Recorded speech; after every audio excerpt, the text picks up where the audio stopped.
We are the brave, we are the bold.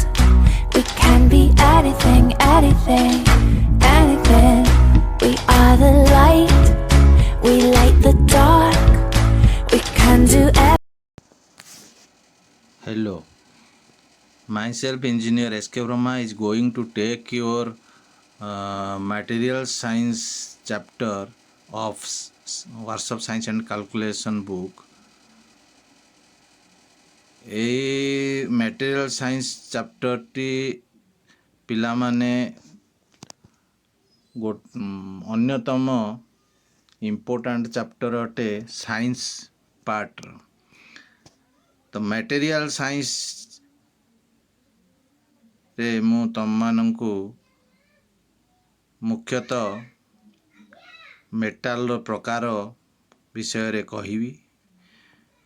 Material science କହିଲେ ଧାତୁ ବା metals and ଅଧାତୁ ବା ନନ୍ ମେଟାଲ୍ସର ଫିଜିକାଲ ପ୍ରପର୍ଟି, ମେକାନିକାଲ ପ୍ରପର୍ଟିଜ ଏବଂ ସେମାନଙ୍କର ଆଲଏସ୍ ଇତ୍ୟାଦି ଉପରେ ଡିଟେଲ୍ସରେ ବୁଝାଏ। ତ ସର୍ବପ୍ରଥମେ ମୁଁ କହିବାକୁ ଚାହୁଁଛି टाइप्स ऑफ मेटल्स दुई प्रकार यथा फेरस मेटल आ गोटे है नॉन फेरस मेटल। आमे फेरस मेटल क्या कहवा जो थे मुख्यतः आयरन भाग थाए एवं कार्बन परसेंटेज मध्य रही। से भली नॉन फेरस रे कौन हुए आयरन भाग आदौ न थाए बा अति लेस थाए आ कार्बन परसेंटेज थाए। जहाँ को आमे कहू लुहा, फेरस कहले लुहा, नॉन फेरस कहले अन्य धातु यथा तंबा, एल्युमिनियम, जिंक, सिल्वर यही सबू इत्यादि को बुझाई थाए। ठीक अच्छे। तो नेक्स्ट पिला मैंने नोट करनियो नेक्स्ट होची आमे पढ़ाया को चाहूँगी तुम मान को आलय विषय रे। आलय दुई प्रकार फेरस आलॉयज एंड नॉन फेरस आलॉयज। जो थे कि फेरस आलॉयज रे आयरन होची मेन कन्स्टिट्यूएंट बा मुख्य भाग थाए लुहा आ नॉन फेरस आलॉयज रे दुई किंबा तत्वधिक अधातु मिसिकी नॉन फेरस आलॉयज बनई थांती यथा तंबा आउ दिस्ता मिसई गले गोटे नुआ अधातु बाहरिला अधातु जहाँकि नॉन फेरस आलॉयज अंतर्भुक्त। से विषय रे मु तुम मान को डिटेल्स रे आमे देखिबा परे बुझिबा।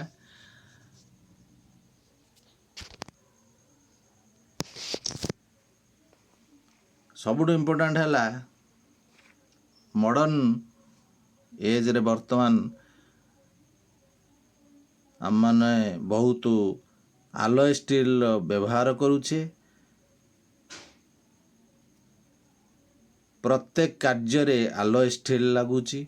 आलॉय स्टील्स कहले कौन बुझाए माने स्टील सहित अन्य धातु मिसिकी जो नुआ धातुटी बाहर तार नुआ गुण थाए जोटा आमर आवश्यकता को पूरण करे से गुड़े को आलॉय स्टील्स कहा जाए।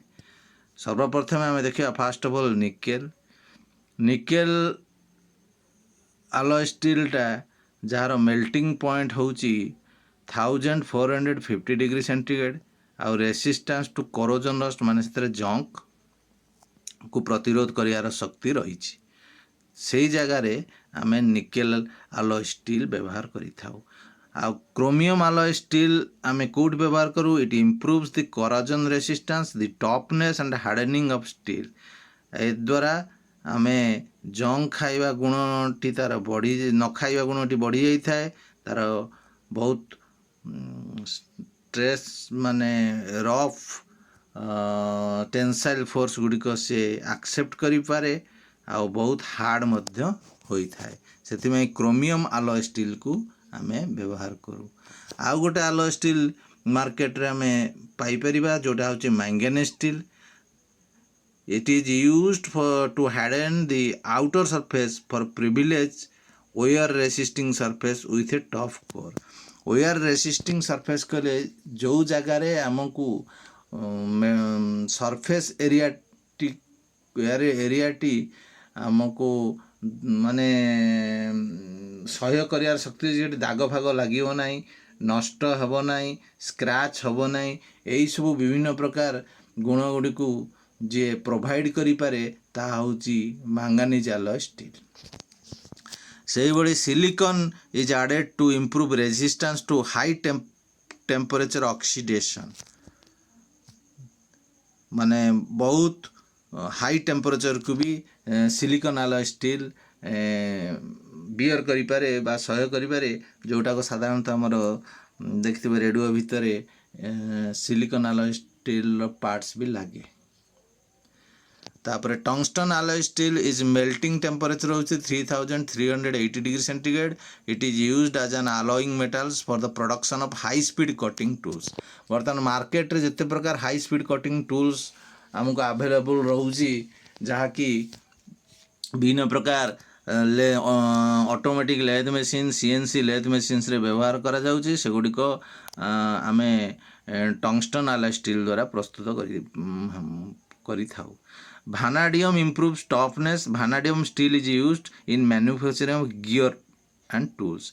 गाड़ी रो ऑटोमोबाइल सेक्टर रे जो गियर बना जाए जोटी सदाबे फ्रिक्शन टा बहुत सेठी हेई थाए गियर रे तेणु गियर टा आम एभली मटेरियल्स रे बनिवा दरकार जहा कि हीट रेजिस्ट करि पारुथिबो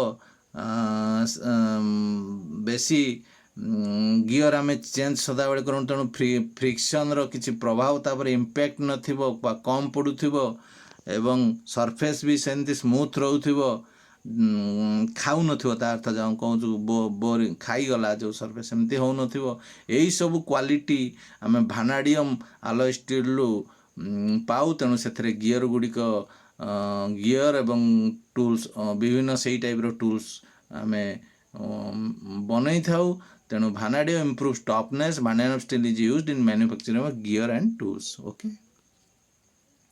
Next, cobalt alloy steel यार melting point होची 1495 degree centigrade. एटा नोट करने पिला माने and used to manufacturing magnets. तो magnets माने चुंबक आमर जो तैयारी हुए चुंबक कोड लगे जानिछ चुंबक सब लगे जते बेले इलेक्ट्रिसिटी आमे ये करछु सेते बेले चुंबक दरकार पड़ची आर्टिफिशियल इलेक्ट्रिसिटी बनैया पई प्लस लैबोरेटरी रे चुंबक लागुची विभिन्न प्रकार जोटा विशोधनागार रे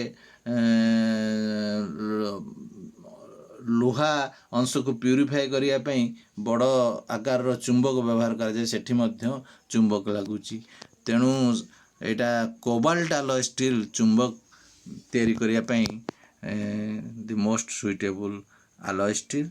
Then molybden jar melting point होची molybdenum alloy steel 2620 degree centigrade used to make high speed steel. High speed steel आमे molybden alloy steel तैयारी करू जो हाई स्पीड स्टील टा हमरो precious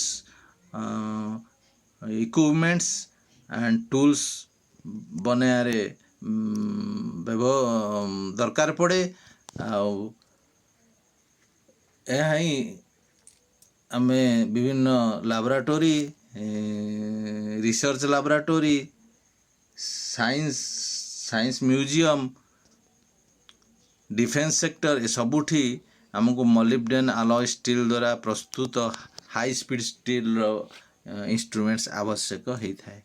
next cadmium alloy steel melting point होची 320 degree centigrade very low used for coating steel components.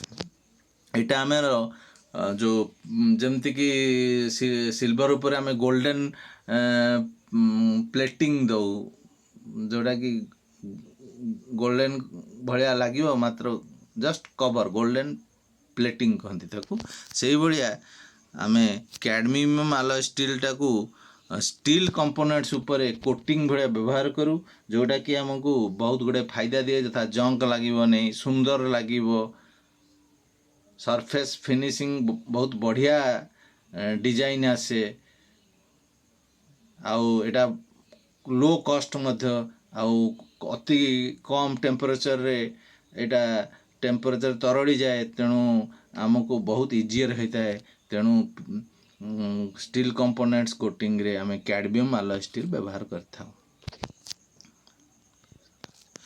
वर्तमान आमे बुझिया alloying metals and non-ferrous alloys।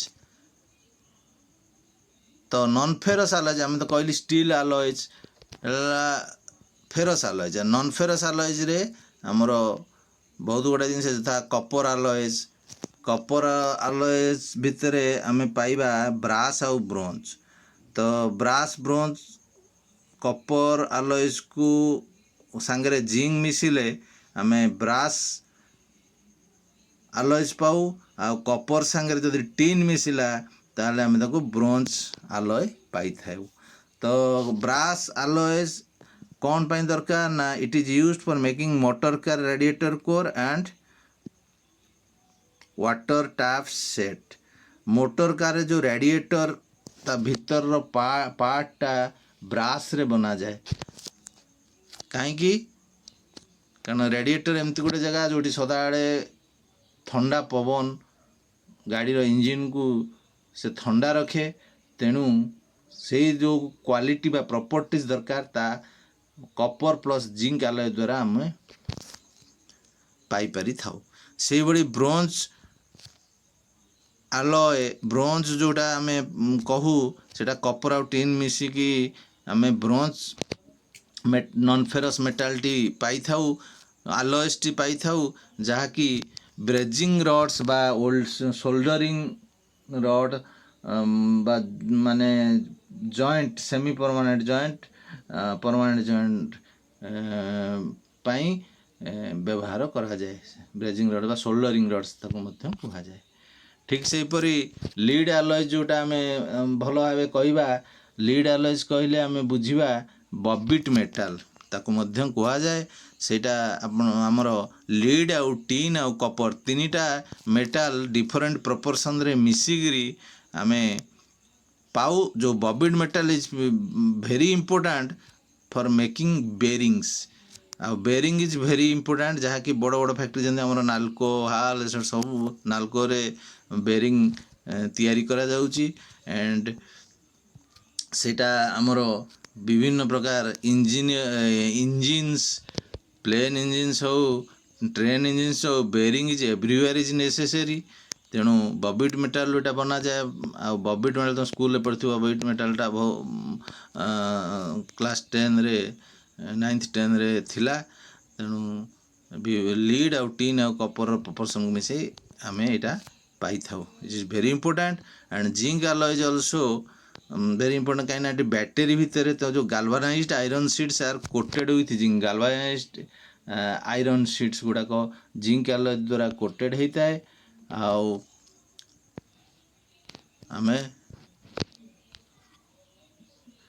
एहीपरी विभिन्न आलॉय विषय रे सम्यक ज्ञान पाई परिले किंतु आमर मटेरियल साइंस रे आमे जदि मेटाल विषय रे न जानिबा ताहले मटेरियल साइंस अधूरा रही जीवो कहीं ना metals is used in all engineering so it is important to know its properties.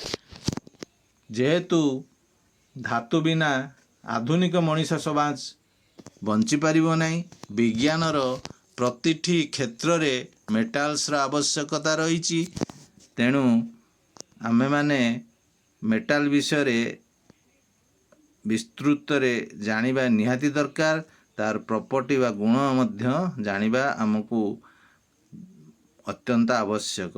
तो प्रॉपर्टीज दुई प्रकार अच्छी जता फिजिकल एंड मेकानिकल जहाँकि आमे कहू भौतिक एवं यांत्रिक प्रॉपर्टी। तो भौतिक प्रॉपर्टीज बा गुण गुड़िक कौड़ा जाए यथा colour weight structure conductivity, magnetic property and fusibility note करनियो colour, weight, structure, conductivity, magnetic property and fusibility एटा होची फिजिकल प्रॉपर्टीज। सेही भलिया आमे जदि टिके डिस्कशन करिवा जे प्रत्येक मेटाल्स रो अलगा अलगा भौतिक गुण रही जथा आम कह प्रत्येक मेटाल्स रंग अलगा जमती कि लुहार रंग डार्क ब्राउन हेले बा कला जेतेबेले सिल्वर रंग होची धड़ा तंबार रंग हलदिया पाखापाखी से प्रत्येक मेटाल्स रंग अलगा थाए। Different metals have different colours and weights ओजन मध्य तार अलगा ही थाए। Metals are different by their internal structures तार भीतर स्ट्रक्चरटा मध्य सब मेटाल अलगा। Thermal and electrical conductivity are ability of a material to conduct heat and electricity जोटा कंडक्टिविटी कहले आमर विद्युत परिवाहक शक्ति बा ताप परिवाहक शक्ति को बुझाए जोटा कि हाँ ताप बा विद्युत परिवाहक शक्ति जहाँ कि प्रत्येक मेटाल अलगा अलगा होता है बा डिफरेंट थाए। तेणु आमे से अलगा अलगा प्रॉपर्टी रु मध्य मेटाल को रिकॉग्नाइज करि परिबा। The property to be attracted by a magnet is called magnetic property बा चुंबक द्वारा आकर्षित होवार गुणटी को मैग्नेटिक प्रॉपर्टी कहा जाए। आउ मेटाल को आम जदि गरम करिबा ता तरड़ी जीवो तो यही जो तरड़िबा गुणटी को आम फ्यूजिबिलिटी प्रॉपर्टी कहती। प्रत्येक मेटाल रो फ्यूजिबिलिटी अलगा अलगा होता है बा अलग अलग टेम्परेचर रे अलग सब अलग अलग मेटाल तरड़ी थाए। ओके देन मेकानिकल बा यांत्रिक गुण गुड़िक है ductility, malleability, hardness, brittleness, toughness, tenacity and elasticity. Kindly note it ductility, malleability, hardness, brittleness, toughness, tenacity and elasticity यार आप डिटेल्स रे मु तुम मानू बुझाऊँगी। देख डक्टिलिटी आम क्या कहवा a metal is said to be ductile when it can be drawn out into wires under tension without rupture. ता अर्थ है डक्टिलिटी गुण पाई आमे मेटाल टाको गरम करिकी जेतेबेले टाणु से तार भलिया स्ट्रक्चर टी आमे तार भलिया हो जाए मात्र छिंडे नहीं गोटे निर्दिष्ट पॉइंट पर्यंत जेहेतु यही जो गुणटी थिबारु आमे मेटाल रु तार बनै पारू। ठीक अच्छे सेमती मालिएबिलिटी होची it is the property by which it can be extended in any direction by hammering, rolling etcetera without rupture.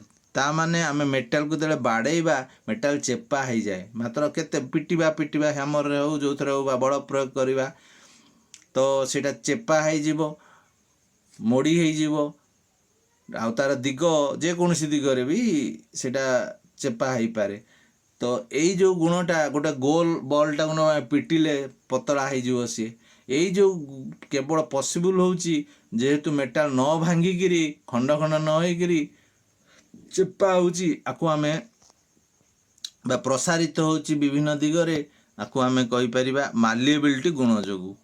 ठीक अच्छे एटा तार यांत्रिक गुण आ गोटे hardness it is the property to withstand scratching wear and abrasion. ता अर्थ घसी हवा घोरी हवा दाग हवा ए सबू को जो गुणटी प्रतिरोध करे ताको आमे हार्डनेस को बा मेटाल अन्य पक्षे मेटालटी कठिन होइथिबारु आमे सेथरे दाग करि पारु नाही ताको घसीगिरी नष्ट करि पारु नाही ताको आब्राजन माने घसड़ा भी करि पारु नाही because it is metal is hard. सेमती ब्रिटलनेस प्रॉपर्टी होची it is the property of a metal which permits no permanent distortion before breaking. तो ब्रिटलनेस होची क्षणभंगुर गुण जहाँकि जहाँ पाई मेटालटा चेपा हुएनी जस्ट अपोजिट एटा बड़ खंड खंड होकर भांगी जाए से कहते काचटा brittle but metal brittle metal is not brittle. Toughness होची it is the property of metal to withstand shock और इम्पैक्ट। टफ हेले आम कह मेटाल सब मेटाल प्राय टफ थाए अल्पे बहुते कहीं ना यह शॉक सही पारे आउ इम्पैक्ट माने जोर से जदि आम तापरे कौन सी आघात करूँ से आघात को सह्य कर शक्ति मेटाल पाखरे रही कहीं ना मेटाल इज टफ एटा तार टफनेस प्रॉपर्टी कहा जाए। से भाई टेनासिटी होची ability to resist the effect of tensile forces without rupturing न भांगिकी जदि आम टेंसाइल फोर्स बल प्रयोग करा जाए ताकू बाधा मेटाल पाखरे बाधा देवार शक्ति रही कहीं ना मेटाल टेनासिटी अच्छी टेनासिटी प्रॉपर्टी थिबारु से भांगीबनी आउ टेंसाइल फोर्स को सह्य करि पारे।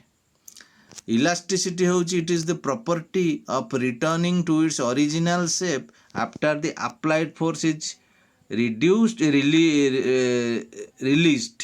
Spring is good example of elasticity. अर्थ कौन आमे